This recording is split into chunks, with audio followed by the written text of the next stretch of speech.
If you're driving down the road near Melville, you're bound to see a lot of soybean fields. You might also get a glimpse of some classic cars on the road near the Atchafalaya River. As TWILA's Neil Melancon tells us, one farmer in that area is pursuing both his fields and his passion with the same drive. The soybean field near Melville is about done for this year. The bean crop looks really good. Another 2 or 3 weeks and Ralph Artell will be bringing in his Group 4 beans, which he says looks good this year. Beans were off to a little rough start early, but it's been pretty good since then. We've had some rains, but not excessive rains. He's been farming here for 41 years and still has a passion for it. However, he also looks forward to finishing harvest every year. Of course, I enjoy the time off in the wintertime. That's a big factor for me. I enjoy my hobby. That hobby starts where his cornfield ends. This is no ordinary farm shed. It's a collection of his antique cars from the 1930s on, a passion Artell pursues that has a connection to his farm life. 3 1938 Buicks, and I have a 1939 Buick. Along with that mix, I have a 1955 Mercury that I discovered locally. Every car hobbyist dreams about a barn find, and that was my barn find that I lucked upon. This car has not been on the road since 1970, and I have documented history of the mileage. The inside looks much better than the outside does. It looks like it's almost never been sat in. It's a very unique car. Can't wait to get the paint work done on this one so I can put it on the road. Artell's also branching out into Chevys. Here in his work shed, he's got most of the work done on this 39 Chevrolet Coupe. He's done most of the work on both the body and chassis, and he even has his own device to help finish the job.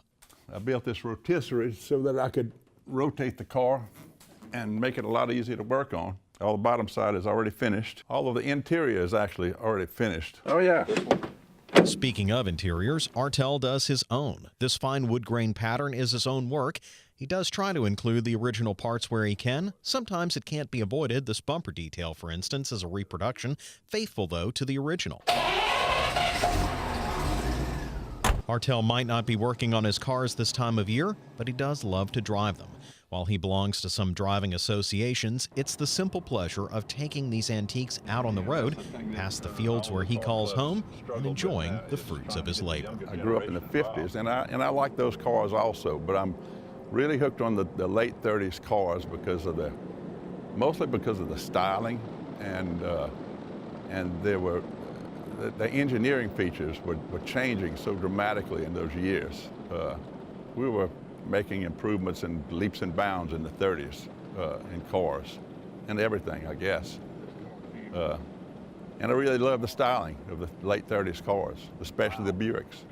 Right now, Artell doesn't have a lot of time to work on his cars or drive them, as bean harvest is in full swing, but you can occasionally catch him riding those cars around river roads, those Buicks that he loves so much. I'd like to give a special thanks to his neighbor and friend, Carlos Polizzola, who told me about Ralph's collection, which in a way was my very own barn find. And guys, how often do you get a chance to ride around in one of those cars? It was a lot of firsts for me, you know, riding in those 30s Buicks. I flew the drone for the first time. In fact, Ralph's comment was, "You shouldn't be getting paid for all of this." And I couldn't agree more. It was a lot of fun, but it's very easy to see how he combines those passions. You know, all farmers, I think, are engineers in some form or fashion. They've got to be mechanics at the very least, and so when you partner that with that, it naturally dovetails, and you can see how he just, you know, loves to tinker around there. Yeah, Kristen, you wouldn't happen to know I was any about to say, farmer sounds like who... somebody else I know.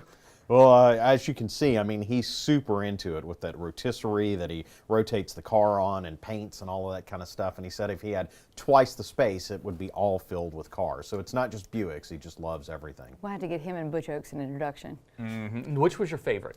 My favorite, God, it was a toss-up between the one that I rode in naturally and that Mercury, because the Mercury was, I mean, in the inside was absolutely pristine. And I mean, it was from the 50s, so it wasn't quite that far back, but he hadn't touched it. The leather was original, the dash was original, and all of that kind of stuff. And you can see it on camera, but you can't see it really until you get close up on it. But he does all of that woodwork on the dash by himself, and it's gorgeous. It's lustrous, and it's just beautiful work. Good job. Thank you very much, Neil Melancon.